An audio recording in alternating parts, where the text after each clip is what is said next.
descubriendo infinito. Abre tu mente.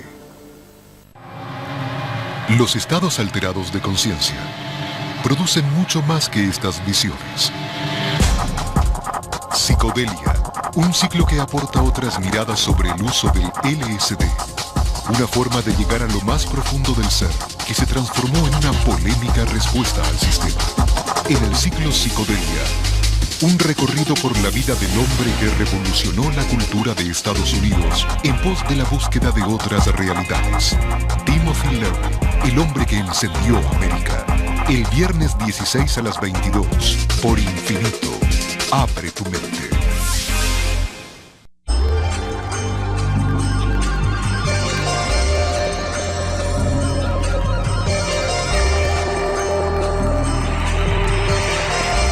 Infinito alternativo.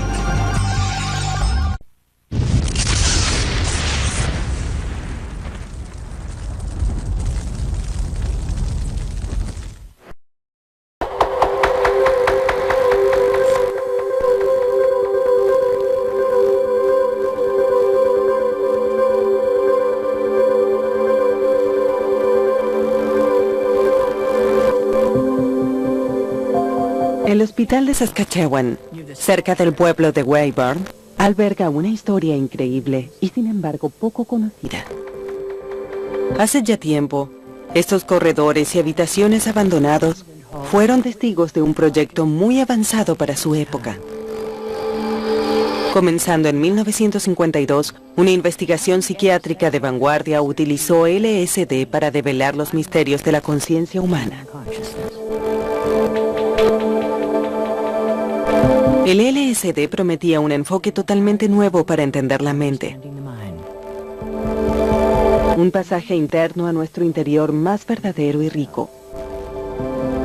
Pero una década más tarde, en la década del 60, el LSD fue utilizado para alimentar una revolución cultural, resultando en uno de los periodos más controvertidos de la historia canadiense. En medio de la tormenta se encontraban 3 médicos. Abraham Hofer, un nativo de Saskatchewan, ganó reputación internacional como un notable investigador canadiense del LSD. Luego de tomar LSD sabía, entre comillas, cómo era estar mentalmente enfermo. Humphrey Osmond, un psiquiatra de pensamiento liberal, se convirtió en una figura de culto en el mundo de la psicodelia. Para mí estas experiencias fueron las más extrañas, las más increíbles y a su modo de las más hermosas de mi vida. Y Duncan Blewett, un psicólogo carismático, era uno de los primeros defensores del LSD para su uso personal. El gobierno gana 11 millones al año en Saskatchewan con el licor. Con el LSD podrían duplicar esas cifras sin ningún problema. El trabajo innovador con el LSD puso a Hofer, Osmond y Blewett al frente de una nueva ciencia radical. Pero el miedo y la hostilidad hacia las drogas psicodélicas los convirtieron en víctimas de las fuerzas políticas y sociales más allá de su control. Desde las profundidades de la psiquis humana hasta el centro de la confusión política, este es el extraño y verdadero viaje de los pioneros psicodélicos.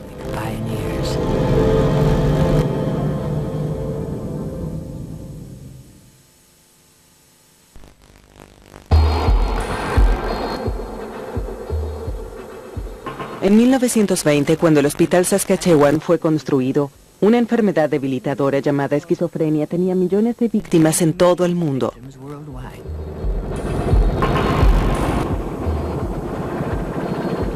Los esquizofrénicos viven en un mundo donde los patrones de pensamiento, las emociones y las percepciones cambian constantemente, donde nada es estable. Llenaban los pabellones hospitalarios más allá de su capacidad y parecían ser intratables. En 1950, en Londres, Inglaterra, un joven psiquiatra llamado Humphrey Osmond estaba estudiando la esquizofrenia. Con una creatividad que definiría su carrera, Osmond estaba usando un nuevo enfoque. Comenzó a experimentar con mescalina, una sustancia de un grupo de drogas alucinógenas que alteran la percepción humana. Lo que sucede es que uno ve al mundo de un modo completamente diferente. Y uno obtiene una imagen del mundo como uno imagina que los grandes artistas a veces lo ven. Un mundo de mucho color, de gran significado, de gran belleza, pero a veces también de gran terror. Osmond estaba convencido de que esta experiencia inducida por mescalina era similar al mundo interno de los esquizofrénicos. Causó shock en la comunidad médica, sugiriendo que la esquizofrenia podría ser una forma de autointoxicación provocada por el cuerpo que produce equivocadamente sus propios compuestos alucinógenos. Esto implicaba una nueva línea de investigación psiquiátrica. Cuando sus ideas fueron rechazadas por la comunidad médica inglesa, Osmond decidió irse de Londres. En 1951, Osmond llegó al Hospital Saskatchewan en Weyburn y pronto fue ascendido a superintendente, la posición más alta. En el Hospital Universitario de Saskatoon, Osmond tuvo el placer de descubrir un estudio de investigación sobre esquizofrenia. El estudio era liderado por Abraham Hoffer, un investigador superdotado con una inusual combinación de títulos en bioquímica y psiquiatría. Hoffer y Osmond pronto unieron fuerzas. Con la tenacidad de Hoffer y la creatividad de Osmond, formaban una combinación sobresaliente. Uno piensa en 1000 ideas y desecha las malas. Y yo pienso que ese era Humphrey Osmond. Esa era una de las cosas más increíbles sobre él. Era tan brillante y era un maravilloso escritor. Todas las habilidades de redacción que tengo ahora, y tengo algunas, no muchas, las aprendí de él. A comienzos de la década del 50, cuando Osmond llegó al Hospital Saskatchewan, superpoblado y sucio, era uno de los peores de Norteamérica. Pero había una buena disposición política para mejorar las condiciones. El gobierno era un gobierno CCF bajo Thomas Douglas, quien era un líder brillante y había pasado 3 meses trabajando como interno en el Hospital Saskatchewan, en Weyburn. Él conocía bien lo que pasaba allí. Entonces decidió darle a la salud alguna forma de modernidad. Tommy Douglas fue primer ministro del primer gobierno socialista en Norteamérica. Un gobierno conocido por la innovación y por impulsar el cambio social. Bajo el gobierno de Douglas, Hoffer y Osmond estaban protegidos y recibieron mucha libertad. Osmond aprovechó la oportunidad para recolectar toda sustancia alucinógena conocida en el mundo. Con el objetivo de encontrar una cura para la esquizofrenia y con considerable valor, Osmond evaluó las propiedades de estas sustancias probándolas sobre sí mismo. Osmond también era un administrador brillante. En tan solo 5 años, transformó al Hospital Saskatchewan. Fue reconocido como líder mundial en investigación, sirviendo de imán para los profesionales de la salud mental de todo el mundo. Uno de los atraídos fue el psicólogo americano Robert Sommer. Era un entorno muy liberal. Como investigador yo podía hacer toda clase de cosas allí. Y luego Humphrey se convirtió en superintendente. La gente creativa como él no se convierte en superintendente de hospital. Y allí todo el clima era experimental. Probemos y veamos qué es lo que funciona. Tiene un brillo peculiar. Se hincha y se contrae alternadamente. Esto es muy interesante. Antes de 1952, Hoffer y Osmond habían formado un equipo para estudiar la esquizofrenia. Expandiéndose sobre las ideas que Osmond trajo de Inglaterra, basaron su investigación en la búsqueda de una causa bioquímica de la enfermedad. Este enfoque iba contra la tendencia psiquiátrica. Luego se fijó en la creencia de que la causa de la esquizofrenia era absolutamente psicológica. Dentro del cuerpo de los esquizofrénicos, Hoffer y Osmond buscaron la producción anormal de compuestos que tuvieran propiedades alucinógenas. Uno de los primeros compuestos que identificaron fue un derivado de la adrenalina llamado adrenocromo. Los nuevos químicos nos permiten experimentar algunas de las increíblemente desagradables y a veces aterradoras agonías mentales del paciente esquizofrénico. En cierto modo nos ponemos en sus zapatos por unas horas. La primera regla de Hoffer y Osmond para probar los compuestos era hacerlo uno mismo. Ellos creían que para entender completamente la esquizofrenia necesitaban temporariamente ser esquizofrénicos ellos mismos. Averiguamos que después de tomar adrenacromo y adrenalutina, fuimos empujados a la experiencia mucho más que sin una droga que produce psicosis. Vivimos la experiencia más como la verdadera esquizofrenia. Pero el adrenocromo resultó ser inestable y difícil para trabajar. Entonces Hoffer y Osmond se volcaron a una nueva droga del mismo grupo de alucinógenos que la mescalina. Recién estaba disponible y se llamaba LSD. El LSD fue descubierto durante la Segunda Guerra Mundial en Sandoz, una empresa farmacéutica suiza. El químico Albert Hofmann estaba experimentando con ergot, un hongo que crece en el trigo. El 16 de abril de 1943, Hofmann accidentalmente absorbió una pequeña cantidad de ácido lisérgico dietilamida 25. Y fue su primer viaje en LSD. Un efecto del LSD es deshabilitar los neurotransmisores del cerebro. La información que llega de los sentidos es filtrada y la mente se llena de sensaciones, memorias y emociones. El impacto sobre la mente es profundo, creando un estado de conciencia alterado totalmente fuera de la esfera de la experiencia común. La realidad es transformada. El mundo es percibido como rico en significado. Hoffer y Osmond obtuvieron LSD de Sandoz en 1952. Luego de probar la droga sobre sí mismos, comenzaron a trabajar con pacientes voluntarios. Usaron el LSD como un psicotomimético donde, por un corto periodo de tiempo, el sujeto entraba a un estado inducido por drogas que recreaba la psicosis.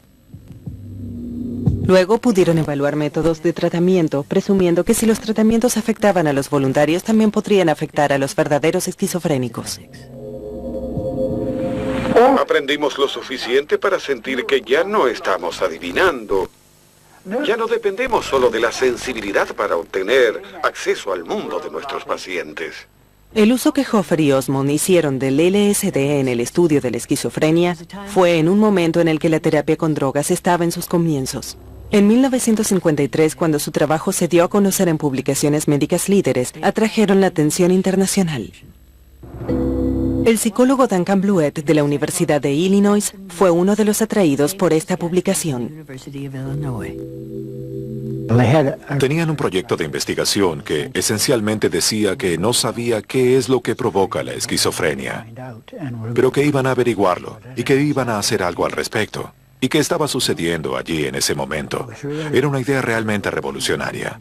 Bluett entendió el gran potencial del LSD y en 1954 pasó a formar parte del equipo de investigación de Saskatchewan. Otra persona atraída por el trabajo de Hoffer y Osmond fue Aldous Huxley, mejor conocido por su novela futurista Un Mundo Feliz. Huxley había leído acerca del trabajo de Osmond con mescalina. En 1953 invitó a Osmond a Los Ángeles. Esperaba que le diera mescalina. Había sido autorizado por su médico. Así que, en realidad, no tenía escapatoria. Y en el último día de mi visita, mientras mezclaba la mescalina, que tenía un aspecto aceitoso, me preguntaba si sería recordado como el hombre que había ido a California y enloquecido a Aldous Huxley. Lejos de inducir a la locura, Osmond había creado algo de importancia histórica. Huxley sintió que la mescalina había extendido las limitaciones de su sistema nervioso, revelando las maravillas de la existencia de su existencia, centrada en sí mismo y racional. El resultado de esta experiencia llevó a Huxley en 1954 a escribir su original libro, Las puertas de la percepción. En su reciente libro sobre la mescalina, usted habla de algo valioso, la percepción intensificada, inducida por drogas apropiadas. ¿Cree que los escritores imaginativos pueden beneficiarse con eso? Creo que sería muy bueno para casi cualquier persona con ideas fijas, con gran certeza acerca de qué es qué, tomar esto y darse cuenta de que el mundo que se ha construido no es de ninguna manera el único mundo. que hay otras clases extraordinarias de universo que podemos habitar y de las que tenemos que estar muy agradecidos. Osmond y Huxley se hicieron grandes amigos. En 1956, al cartearse con Huxley desde Weybourne, Osmond acuñó la palabra que aseguraría su lugar en la historia de la contracultura. Aldous sugirió la feneratina, fenerol para revelar y pasión para el alma, y luego escribió una pequeña rima. Para que este mundo mundano sea sublime, toma medio gramo de feneratina. Me pareció que era una palabra maravillosa, pero un poco difícil para la mayoría de la gente. Una palabra Huxley. Entonces le escribí, habiendo buscado en el diccionario la palabra psiquis, por supuesto, que estaba disponible, y también revelar y media docena más de palabras, pero me concentré en psicodélico y le escribí: para caer en el infierno, volar a lo angelical, necesitas un toque de psicodelia. Desde lo más interno de su mente, el concepto que Osmond tenía de la psicodelia salió para cambiar la vida de millones de personas en el mundo.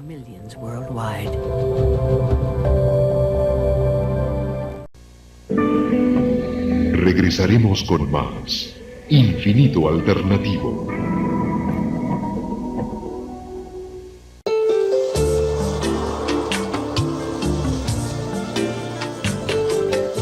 Estás viendo Infinito.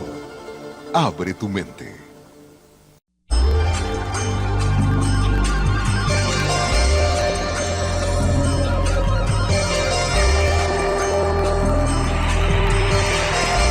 Infinito Alternativo. Y ahora, continuamos disfrutando de nuestra programación por Infinito, serial del nuevo milenio. Continuamos con Infinito Alternativo.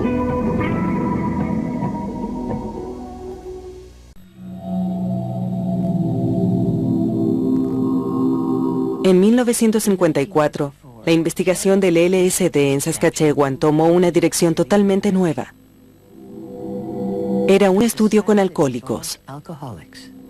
Los alcohólicos habían sido clasificados como un desorden diferente. Freud no sentía que fueran tratables por el psicoanálisis porque no era posible establecer una relación. No tenían libido disponible. Entonces uno hablaba con esta persona y no tenía una impresión emocional de ella. Supimos sobre Alcohólicos Anónimos y que uno de sus principios básicos es que uno tiene que tocar fondo antes de estar bien. El peligro de tocar fondo es la alta tasa de mortalidad. ¿Cómo podemos hacer que esta gente toque fondo sin peligro? Entonces se me ocurrió llevar a estos alcohólicos al hospital, darles LSD, darles una experiencia terrible, y cuando salieran de ella les diríamos: si siguen bebiendo, esto es lo que les pasará. Pensamos usar el látigo para alejarlos de la bebida. Pero los resultados fueron diferentes de lo esperado.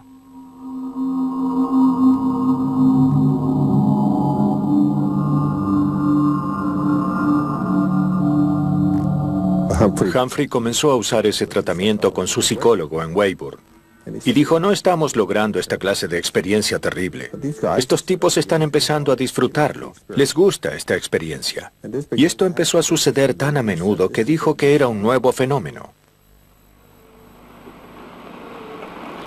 ¿Puedo salir un momento? Claro que sí, David. Sin darse cuenta, Hoffer y Osmond habían descubierto la terapia psicodélica. Fue magnífico.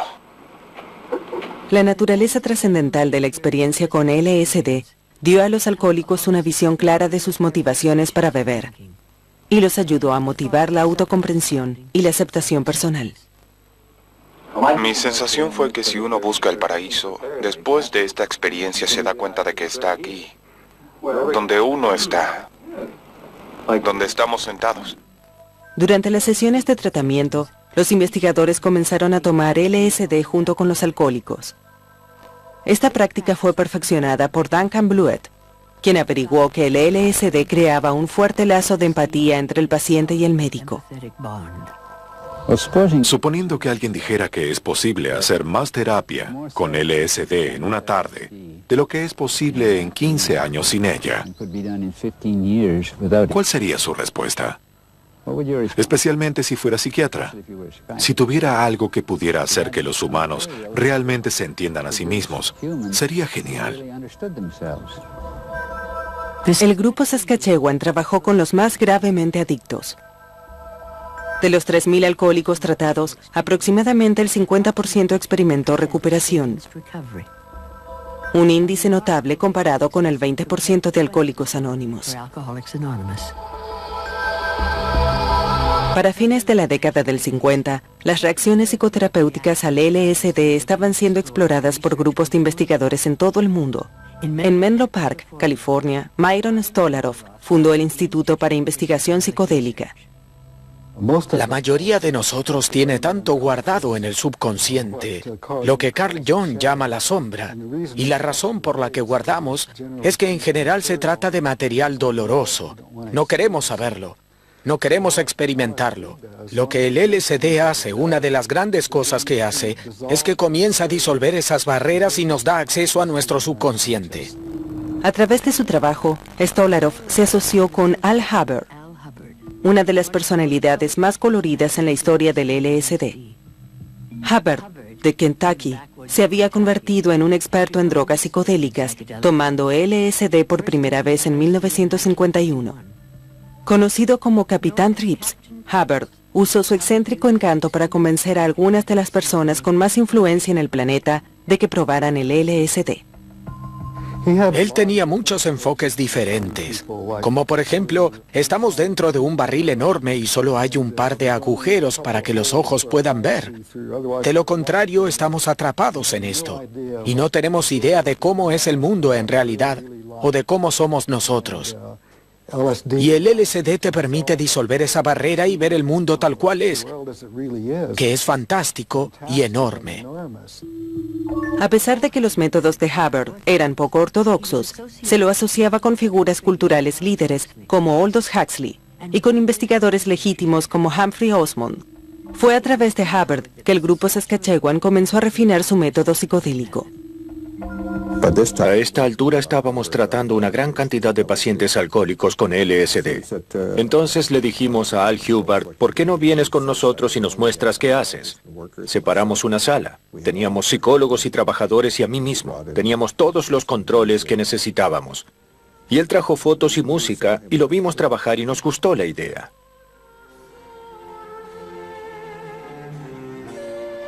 Él sabía más sobre el ácido que Humphrey o que Huxley, que todos. Era parte de su persona. No creo que el LSD hubiera sido lo mismo en Canadá sin él. La historia sería diferente. Sería otra. En 1959, basado en sus experiencias con Hubbard, Blewett coescribió el manual para el uso terapéutico del LSD, aún considerado la guía definitiva sobre cómo usar el LSD en psicoterapia.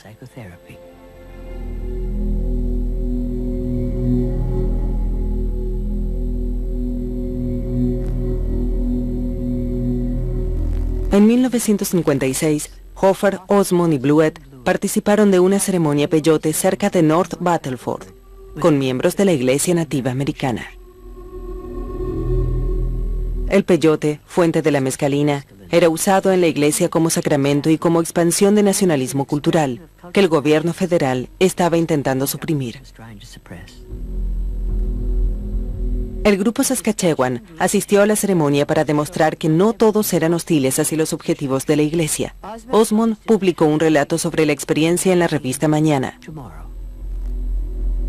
Mis colegas y yo habíamos decidido que mientras que ellos observaban la ceremonia, yo tomaría parte en ella y observaría desde adentro. A pesar de que he usado una variedad de sustancias que alteran la mente, nunca había consumido peyote. El peyote funciona lenta y sutilmente. Sirve para reuniones donde la gente no comparte un lenguaje común. Adoran juntos y exploran la realidad sin el almohadón de las palabras. Estábamos experimentando algo que no puede ser contenido por el lenguaje. La música o la poesía se acercan.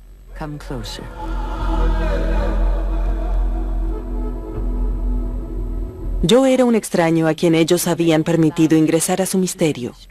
Les agradecí por su amabilidad y les dije que le contaría a la gente acerca de su adoración clara y honestamente.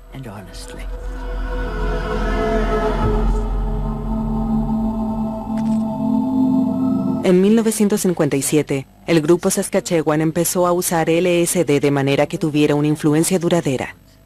Comenzaron a explorar la creatividad mejorada por la psicodelia.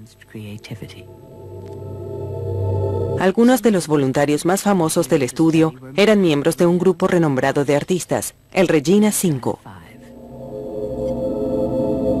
Pero el trabajo de más influencia se concentraba en uno de los objetivos de toda la vida de Osmond: mejorar el diseño de las instituciones mentales. Esperamos que llegue el día en que estos grandes edificios no sean necesarios para albergar pacientes con estadías largas.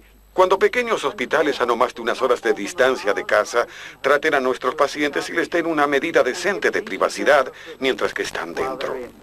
En Regina, Kyo Izumi, un arquitecto entrenado en el MIT, había sido nombrado para diseñar un nuevo centro psiquiátrico en Yorkton.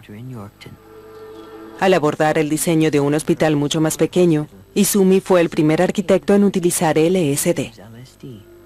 Tomé la sugerencia del Dr. Osmond, que pensaba que podría ayudar que yo comprendiera la naturaleza de la esquizofrenia y también la experiencia directa sobre las percepciones distorsionadas que esta gente experimentaba.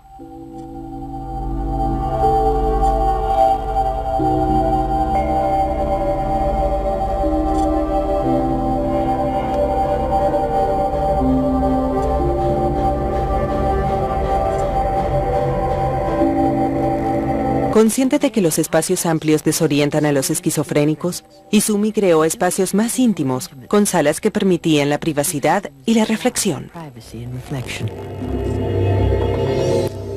Una de las 4 instituciones construidas por Izumi, luego de su experiencia con LSD, el Hospital Yorkton, ganó un premio al diseño innovador otorgado por la Asociación Psiquiátrica Norteamericana. Los resultados de su trabajo, al cual Osmond llamó socioarquitectura, fueron emitidos por el Instituto Nacional de Salud Mental en Washington, D.C. A través de la influencia de Humphrey, establecieron el primer programa de psicología arquitectónica en la Universidad de Utah. Fue un esfuerzo conjunto entre el Departamento de Psicología y el de Arquitectura. Luego, en la ciudad universitaria de Nueva York, establecieron un programa de psicología ambiental y otro de investigación en hospitales mentales. Todo eso vino del trabajo socioarquitectónico. Para 1960, artistas y escritores de influencia estaban experimentando con LSD, incluyendo a William Burroughs, mentor de los American Beats, y Allen Ginsberg, un distinguido poeta de una creciente subcultura del LSD. El profesor de Harvard, Timothy Leary, quien se convertiría en el autoproclamado sacerdote superior del LSD, había tenido su primera experiencia en 1962. La creciente conciencia del LSD habría tenido serias consecuencias para Hoffer, Osmond y Blewett. Regresaremos con más Infinito Alternativo.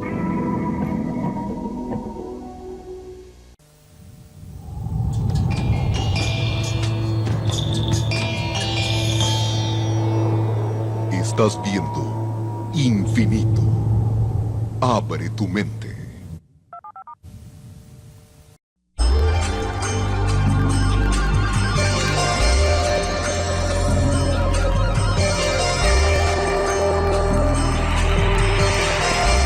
Infinito Alternativo.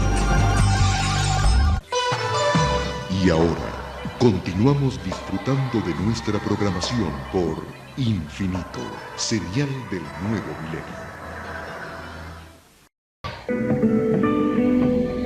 Continuamos con Infinito Alternativo. En 1961 el entorno político había cambiado en Saskatchewan cuando Tommy Douglas partió hacia Ottawa para convertirse en líder de los nuevos demócratas federales. Uno de los primeros en reaccionar al cambio fue Humphrey Osmond. En junio de 1961, Osmond renunció a su puesto en Weyburn y se mudó a Princeton, donde se convirtió en director de investigaciones psiquiátricas para el estado de Nueva Jersey.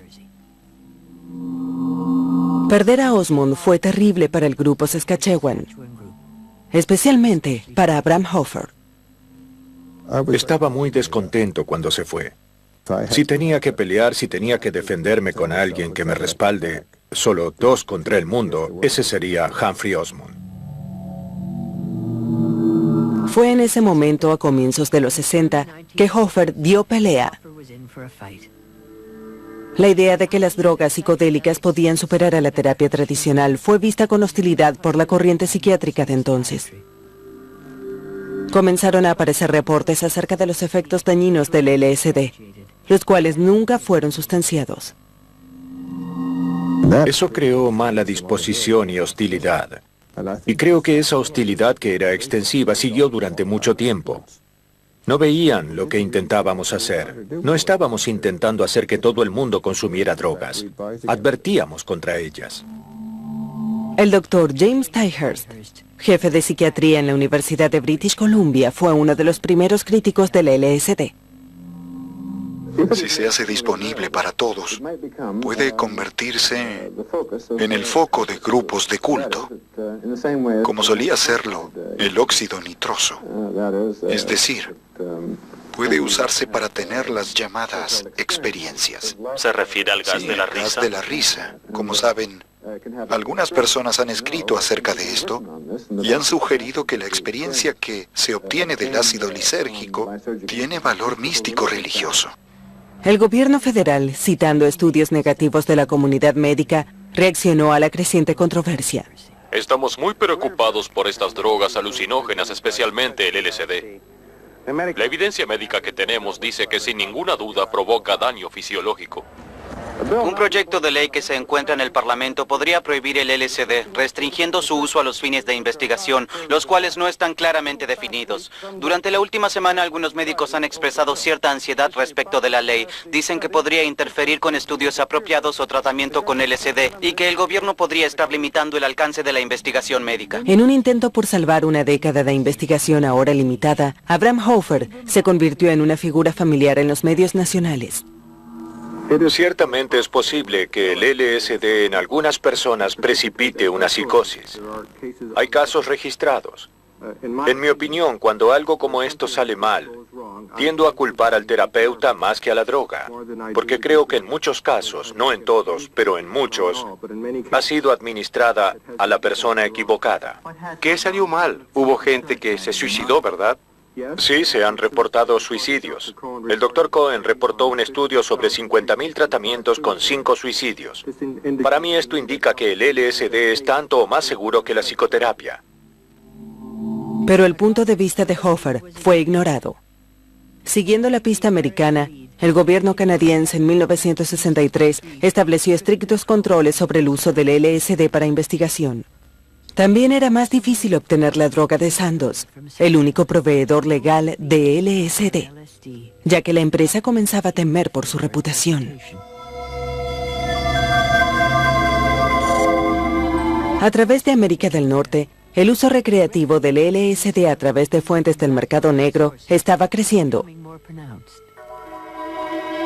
En 1963, el LSD apareció por primera vez en terrones de azúcar. Durante el primer gran surgimiento del ácido callejero, crudas aproximaciones de la droga se hicieron disponibles en las universidades. Cuando dejé el gobierno, comencé a trabajar para la universidad, y fue justo en el momento en el que el LSD comenzó a dejar de ser un problema médico y empezó a ser un problema universitario. En la Universidad de Regina, Duncan Blewett había sido contratado para desarrollar el departamento de psicología. Con casi 10 años de experiencia con LSD, el conocimiento de Blewett era valorado por los estudiantes. Un estudiante que se acercó a Blewett fue Simon de Jong, quien más tarde se convirtió en miembro del Parlamento y candidato para el liderazgo del nuevo Partido Federal Democrático. Muy espontáneamente me acerqué a él y le dije, Dr. Blewett, quisiera tener una experiencia con usted. Quisiera tomar LSD con usted. Duncan al principio estaba un poco dubitativo, pero luego dijo, está bien. Y creo que en ese momento arreglamos un lugar y un horario. Cuando el uso del LSD comenzó a entrar a la vida de los estudiantes, Blewett intentó convencer a la universidad de que respaldara estudios formales sobre el LSD. Cuando ellos se negaron, él continuó defendiendo la experimentación personal. Creo que en cierto punto él dice, maldición, esto es demasiado grande. Esto ha crecido más allá de los límites de las universidades y los establecimientos universitarios y de las políticas dentro de la universidad. Estas pequeñas cosas no deberían poder detener un invento humano tan importante. Pero según Abraham Hofer, Blewett estaba poniendo la reputación del grupo Saskatchewan en riesgo. Hofer expresó sus preocupaciones a Humphrey Osmond en una carta en junio de 1963. Saskatchewan está comenzando a ser considerado un modelo de cómo el LSD puede usarse de manera segura en un entorno controlado. Hay una sensación entre los grupos de LSD en Estados Unidos de que hemos salvado la investigación con LSD de la extinción. Esto es lo que intentamos señalarle a Duncan Blewett. Lo que inicialmente había unido al grupo, una creencia en el increíble potencial del LSD, ahora lo estaba separando. Hay que hacer una distinción entre investigación y exploración psicodélica. Nosotros estábamos investigando. Blewett y el resto estaban haciendo algo totalmente diferente.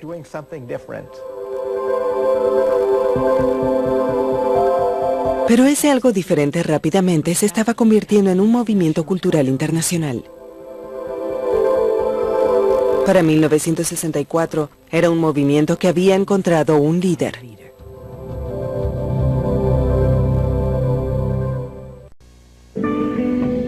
Regresaremos con más Infinito Alternativo.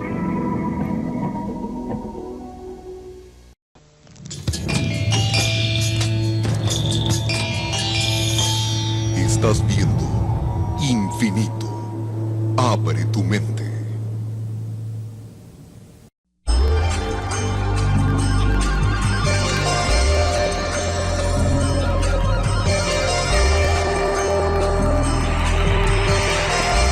Infinito Alternativo. Y ahora, continuamos disfrutando de nuestra programación por Infinito, serial del nuevo milenio. Continuamos con Infinito Alternativo.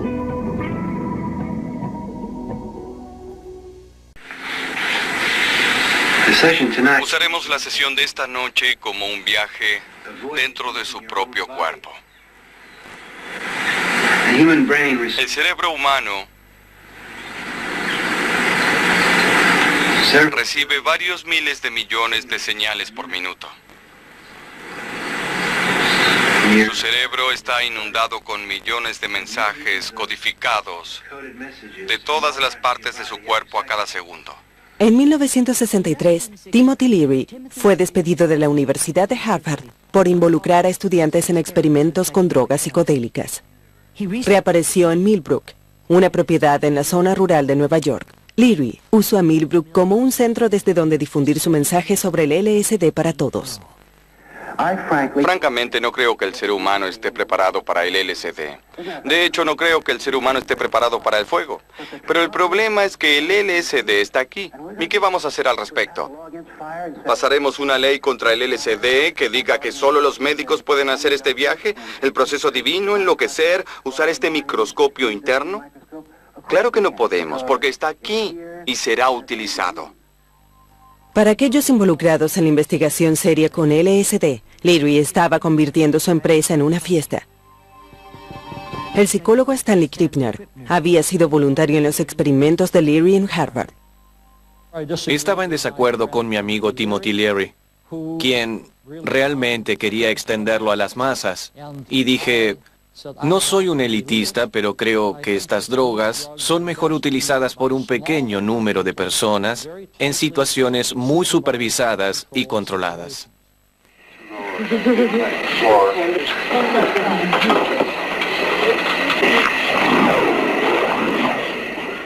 Nunca aprobé lo que hizo. De hecho, Aldous Huxley intentó convencerlo de que no lo hiciera.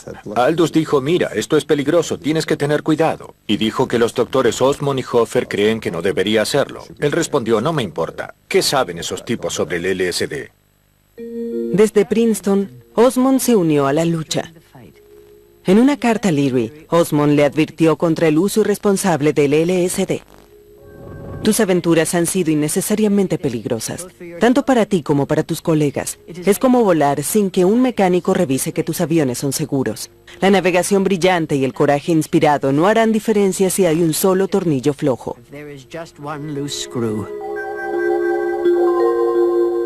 Duncan Blewett no compartía la opinión de Hoffer y Osmond acerca de Leary. Si bien uno puede menospreciar el método de Larry, sin duda ha sido efectivo. Por ejemplo, vi una historieta en Cavalier. Normalmente no la leo, pero es una revista nacional. Un joven está parado en la calle hablando con un uniforme de policía, con un gran girasol sobre la cabeza y dice, ¿qué? ¿Yo oficial? Claro que no. Y también otra historieta en Playboy donde una joven pareja estaba abriendo los regalos de Navidad y el joven dice, por Dios, LSD, y nosotros solo le enviamos marihuana.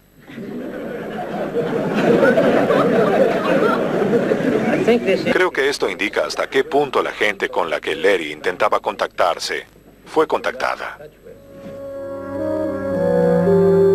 Para 1966, el LSD estaba recibiendo mucha cobertura en los medios.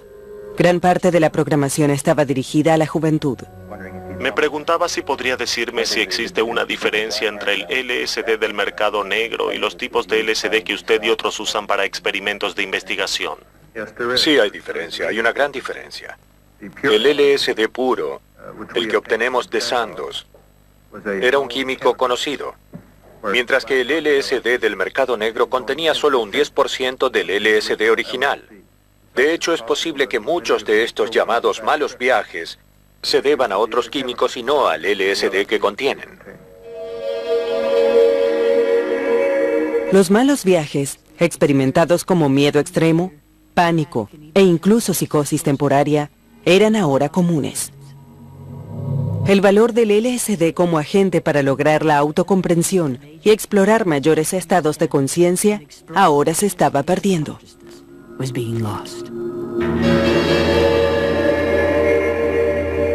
Los médicos dicen que es posible que se vuelva psicótica. ¿De veras? Sabe, realmente creo que esto es extraño. Si toda la gente que tomó ácido, la gente que conozco que ha consumido ácido,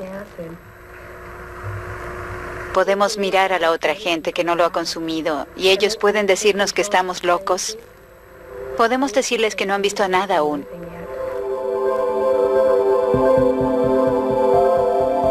El LSD estaba provocando una revolución entre los jóvenes del oeste. La investigación controlada que utilizaba la droga estaba por ser alcanzada por las fuerzas masivas sociales y políticas.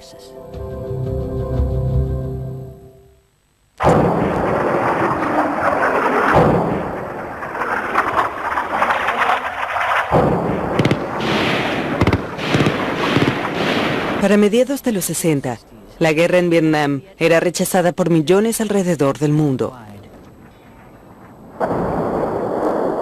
Había un empate en los Estados Unidos entre el movimiento en contra de la guerra de Vietnam y el uso de drogas psicodélicas. Los políticos se preguntaban qué le pasaba a los jóvenes. Están tomando estas drogas y se están convirtiendo en radicales.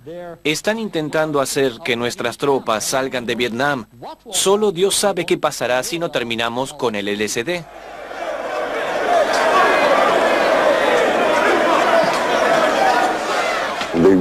Ellos ya no creían en lo que el gobierno decía. Esto es único. No hay muchas situaciones en la historia de la humanidad donde una vez que un país está en guerra y los tambores de guerra están sonando, la obligación patriótica del ciudadano es apoyar a la bandera y al país, equivocado o no, pero su país. Bueno, eso no sucedió.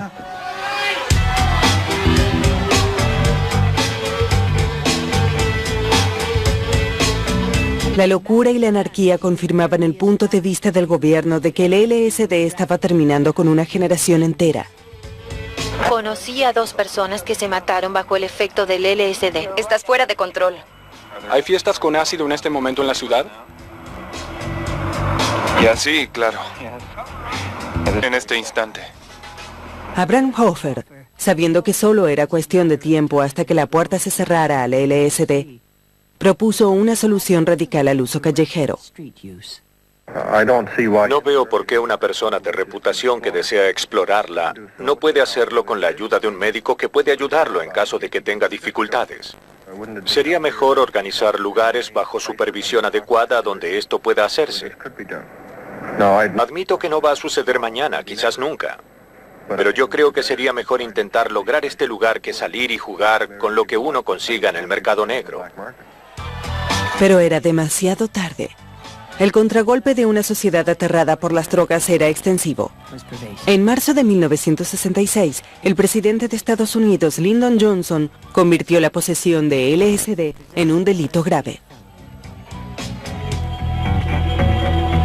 En Canadá, comenzando en el mismo año, una serie de eventos que involucraban el LSD eran sensacionalizados por los medios.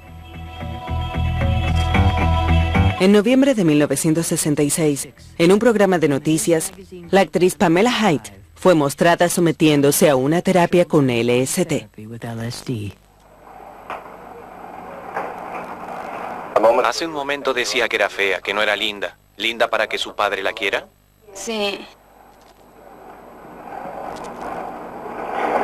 ¿Linda para que nadie más la quiera? Sí. Nunca sentí que lo fuera. Nunca sentí que lo fuera. Nunca sentí que lo fuera. Un domingo en la noche, la intensa experiencia emocional de Hyde fue emitida en millones de hogares en el país, resultando en una enorme protesta pública. En febrero de 1967, el líder de la oposición, John Diefenbaker, trajo el programa de televisión a la atención de la Cámara de los Comunes. Para él, la emisión fue una explotación escandalosa y una motivación al delito, y pidió la acción del gobierno. En marzo de 1967, el suicidio relacionado con LSD de un joven hombre de Toronto llegó a todo el país a través de los diarios. Un mes más tarde, el 23 de abril de 1967, el gobierno canadiense aprobó una ley que prohibía el LSD. Todos los proyectos de investigación del grupo Saskatchewan fueron inmediatamente abandonados.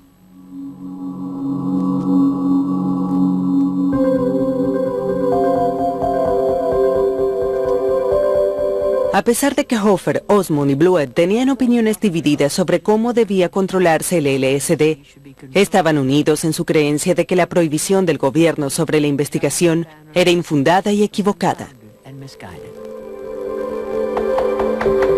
De haber sido posible evitar la histeria masiva y continuar con la investigación responsable, no se habría perdido una de las más importantes oportunidades en la historia de la psiquiatría y la psicoterapia. Si se hace de manera apropiada, las personas pueden desarrollar cierto conocimiento interior sobre su personalidad. Desarrollan el conocimiento de sus propios problemas.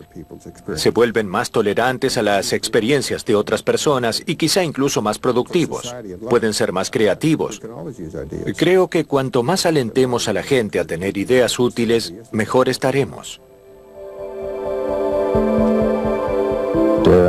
Hay mucha gente en diversos lugares de la sociedad que saben que la psicodelia no es necesariamente dañina, que de hecho cambió la cara de la sociedad, detuvo la guerra en Vietnam, evitó la guerra nuclear y tuvo muchos otros efectos.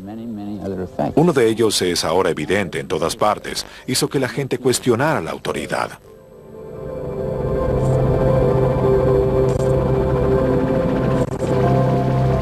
Tenemos evidencia de que las drogas psicodélicas, usadas correctamente, pueden incrementar la comunicación y la comprensión entre aquellos que las consumen. Esto aún no ha sido probado, y probarlo no es fácil. Tenemos que reconocer que estamos lidiando con aspectos de la mente humana que son más esquivos y misteriosos que las profundidades del espacio y el tiempo. Humphrey Osmond.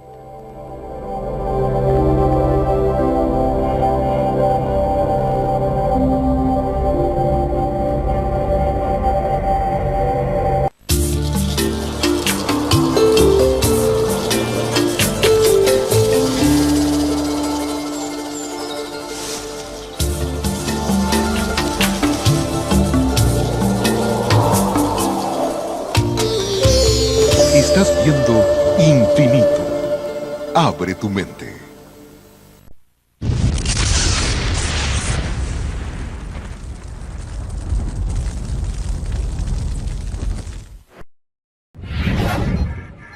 Infinito. Abre tu mente.